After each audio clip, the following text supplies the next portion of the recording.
ভাইজান, এবার কিন্তু আমাদের বাড়িতে কয়টা দিন থেকে যাবা? ঠিক আছে, এত করে যখন বলছিস 5-6 দিন থেকে যাব। 5-6 দিন না মামা, 1 সপ্তাহের উপরে থাকতে হবে, সোজা কথা। আরে না না, কাজ আছে তো।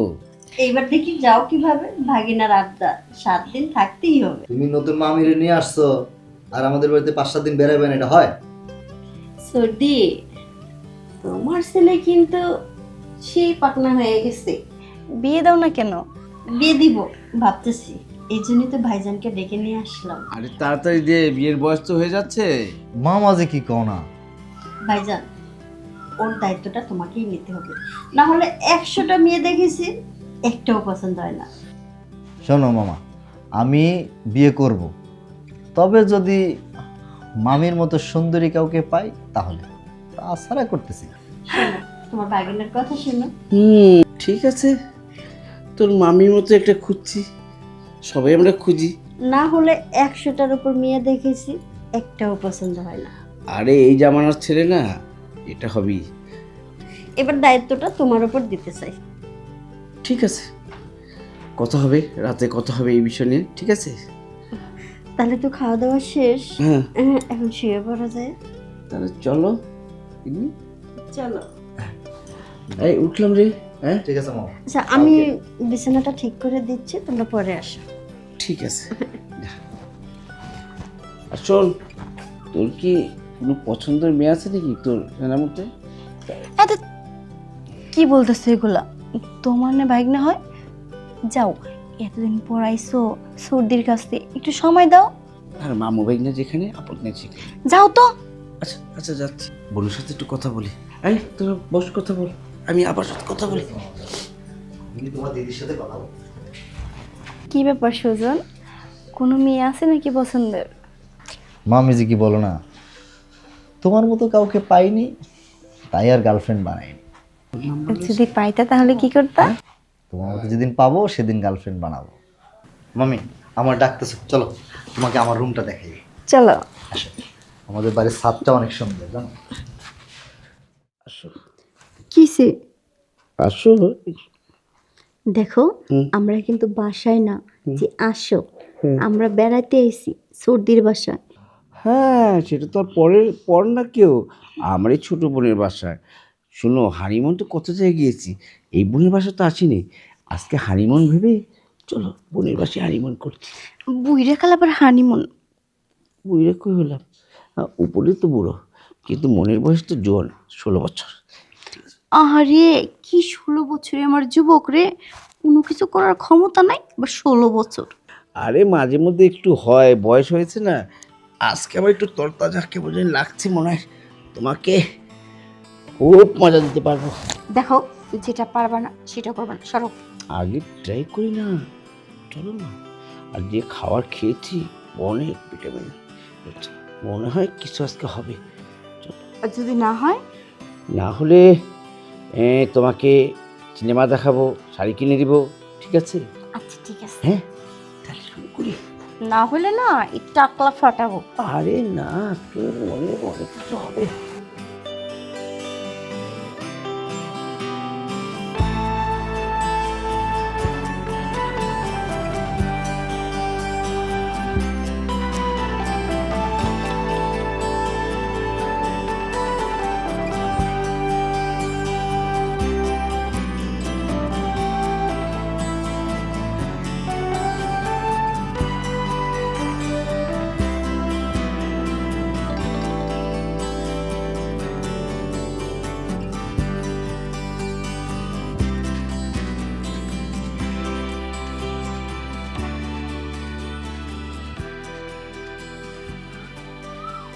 দেখলাম কি অবস্থা, হ্যাঁ? মামা বুইরা শালা কি সুন্দর একটা কচি জিনিস নিয়ে খেলা করতেছে, আর আমি শালা এগুলো দেখে বেড়াইতেছি। আমার তো আর মাথায় কাজ করতেছে না, আমি কি করবো আমি? না, আমার কিছু একটা করতেই হবে, আমার তো কিছু একটা করতেই হবে, যে করে পারি মামিরে আমার পটাইতেই হবে। সুজন, তুমি আমাকে সত্যি করে বলো তো, তুমি কেন বিয়েতে রাজি হচ্ছ না? আমি বলতে পারবো না, আমার লজ্জা লাগে। আমি তোমার মামি, আমার কাছে যদি লজ্জা পাও তাহলে বিয়ে কেমনে করবা? শোনো, তুমি মামি বলেই তো তোমার কাছে বলতে লজ্জা লাগতেছে। যদি তুমি বন্ধু হতে তাহলে হয়তো লজ্জা করতো না। ও, বন্ধু হইলে বলবা? আচ্ছা ঠিক আছে, আজকে থেকে আমি তোমার বন্ধু, বলো এবার। সত্যি? হ্যাঁ সত্যি। বন্ধু তো? বন্ধু তো বললাম। শিওর? শিওর। তাহলে শোনো, তোমার মতো এরকম সুন্দরী কেউকে না পেলে আমি আসলে বিয়ে করব না। তোমার যেই সুন্দর চেহারা, যেই সুন্দর ফিগার ফিটনেস, তুমি এত সুন্দর যে তোমায় দেখে আমি দিওয়ানা হয়ে গেছি। সুজন, তুমি এগুলো কি বললা? আমার এত সুন্দর চেহারা, বডি ফিটনেস, কই তোমার মামা তো একবার আমাকে বললো না? আমার দিকে তাকাইয়ে দেখে না ভালোভাবে। সে তো কানা, মামার বয়স হয়ে গেছে না, সে কি এখন আর চোখে দেখে? এই যে দেখো না, তোমার কি সুন্দর হাত, তোমার কি সুন্দর চোখ, ঠোঁট, গাল। ওই যে একটা হিন্দি সিনেমাতে ডায়লগ আছে না, গাল মিল্কি মিল্কি, বাল সিল্কি সিল্কি। যা সুজন, বেশি বেশি বলতেছো। না মামে, বেশি বেশি বলছি। তোমার না আমার হ্যাপি লাগে, জানো তো। মনে চায় তোমার ভিতরে না আমি হারিয়ে যাই, একদম ডুবে যাই তোমার মনে। কিন্তু সেই সুযোগ কোথায় বলো? সুজন, জি ম্যাম। এগুলা কি করতেছো? আমার কিন্তু কোনো দোষ নেই। তুমি আমাকে বলেছিলে না তুমি বন্ধু ভাবতে পারো, তাই একটু বেশি মানে গভীরে চলে গেছিলাম। তোমাকে বন্ধু বলতে বলছি দেখি তুমি আমার সাথে। শোনো, বন্ধুর কাছে না কোনো কিন্তু কিন্তু চলে না, বন্ধুর কাছে কোনো যদি কিন্তু নেই। বন্ধু তো শুধু বন্ধুই। বন্ধু মানে আপন, বন্ধু মানে কাছের, বন্ধু মানে প্রিয়জন। তার কাছে কোনো আইন থাকে না, সব বেআইন হয়ে যায়। এই হচ্ছে বন্ধু। দাদা, হ্যাঁ, মেয়ে তো আমার কাছে ভালো লাগছে, তোমার কাছে কেমন লাগছে? আমার কাছে তো ভালোই লাগলো, তবে একটা কথা, সেটা হলো মেয়েকে দেখলাম, মেয়ের বাড়িঘর দেখলাম, কিন্তু আশপাশে তার আত্মীয় স্বজন বা আশেপাশে পড়োশীদের কাছে কিছু খবর নিতে হয়। কারণ দেখা যায় যে মেয়েটা অন্য জায়গায় বিয়ে হতে পারে বা অন্য কোনো কারোর সাথে প্রেম করে, তাই না? সব খবর নেয়ার পর আমরা ফাঁসলাতে যেতে পারি। তুমি কি ভাবছো আমি এতই বোকা? তোমার আগে এইসব খবর আমি নিয়েছি। তুমি যখন ওদের সাথে কথা বলছিলে না, হ্যাঁ। ওই ফাঁকে আমি একটু বাইরের আশেপাশের লোকজনের কাছে জিজ্ঞেস করছিলাম। আচ্ছা, তারপরও আরেকবার, বিয়ের ব্যাপার তো দুই একবার দেখে ওটি ভালো হয়। হ্যাঁ, তা ঠিক আছে, তুমি যখন বলছো সমস্যা নাই, খবর নিব। তবে মেয়েটা দেখতে সুন্দর, খুব সুন্দরী, ভাইগনার সাথে মানাবে। এখন তুই আরেকদিন একটু দেখিস, ভালো করে খবর নিয়ে তারপর দেখা যাবে। হ্যাঁ, তা তো দেখতেই হবে, বিয়ে শাদির ব্যাপার অনেক তো, বুঝতেই পারতেছো। আচ্ছা সমস্যা নাই, আমরা তো দেখছি, আমাদের তো পছন্দ। এরপরে একদিন ওই বউ আর ভাগিনা যায় দেখে আসবে। তাও ঠিক, ঠিক আছে, চল চলো। বাসা যাই তাহলে। আচ্ছা শোন, কি? তুই বাসা যা, আমি একটু বাজারে যাচ্ছি, আবার আশেপাশে অনেকজন পরিচিত অনেক আসছি না তোর বাসায়, ওদের সাথে দেখা করে আসি। আচ্ছা যাও, দেখা করো। ঠিক আছে, যা।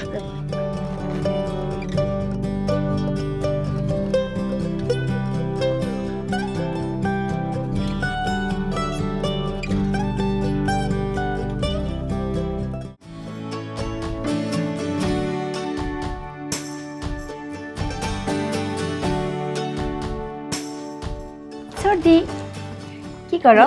নদী, এই তো দেখ না, ফুল গাছগুলো মরে গেছে। আচ্ছা সর্দি, সুজন কোথায়? সুজন কেন, ওর রুমে নাই? না, ওর রুমে তো নাই। তাহলে হয়তো ছাদে। ছাদেও নাই। তাহলে যাবে কই? আছে, দেখ না, আশেপাশে আছে। আচ্ছা, আমাদের বাড়িতে তোর কেমন লাগতেছে? আসলে সর্দি, আমি যদি তোমাদের বাসায় না আসতাম না, বুঝতেই পারতাম না এত মজা। আচ্ছা ঠিক আছে, তুমি থাকো, আমি রুমে যাই। হ্যাঁ আচ্ছা যা। আচ্ছা।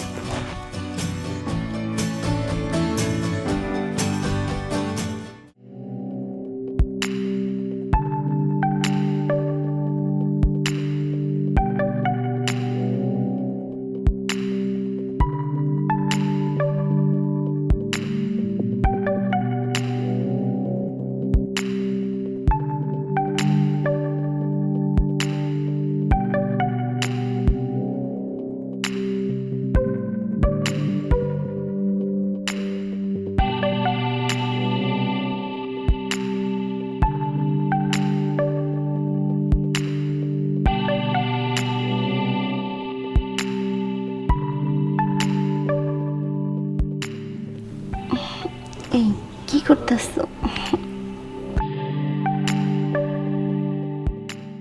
সুজন, তুমি উঠে পড়লে কেন? তুমি আমার রুমে?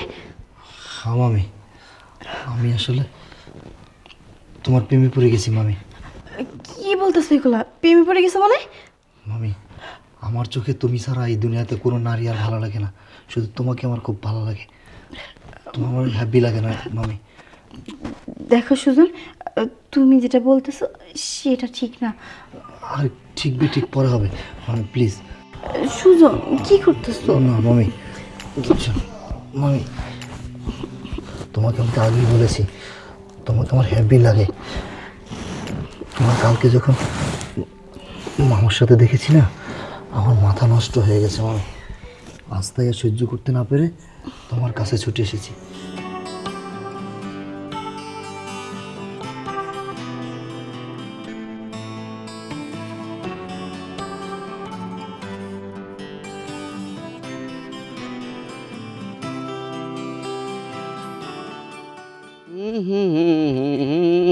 মামা, তুমি কোন মেলা করছো একবারে সেই জায়গায় যা? তোর কাজের জন্য যাচ্ছি। শুন, আমার এক বন্ধু, তার একটা ভাগ্নি আছে খুবই সুন্দর, ঠিক আছে, তোকে মানাবেও। আমি ওই ওই বউটাকে দেখে আসি তোর।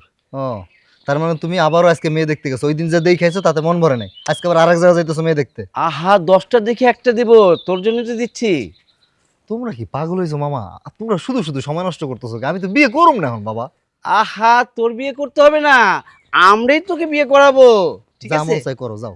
থাক, তুই ভালো করে চর্চা কর, বৌমা যেতে এসে দেখতে পারে তুই খুব কাজের। আমি যাচ্ছি। হ্যাঁ, আমি তোমার বৌমার জন্য করতেছি। আমি এই ওষুধি গাছ লাগাইছি, আমার এই যে পাতা মইরা যাইতেছে তাই দেখতেছি।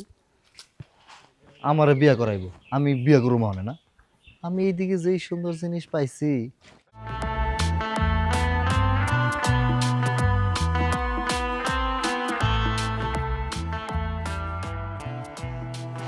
এত দিয়ে রুমে দাঁত দাঁত চলে এসো।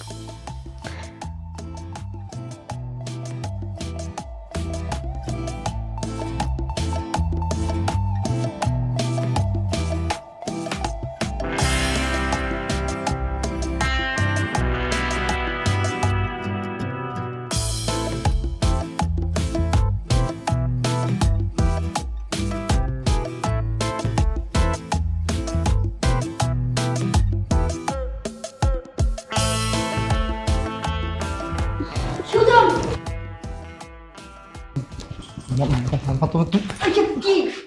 হ্যাঁ, এসব আমি কি দেখলাম? ও তোর মামি আর তুই ওর ভাগিনা।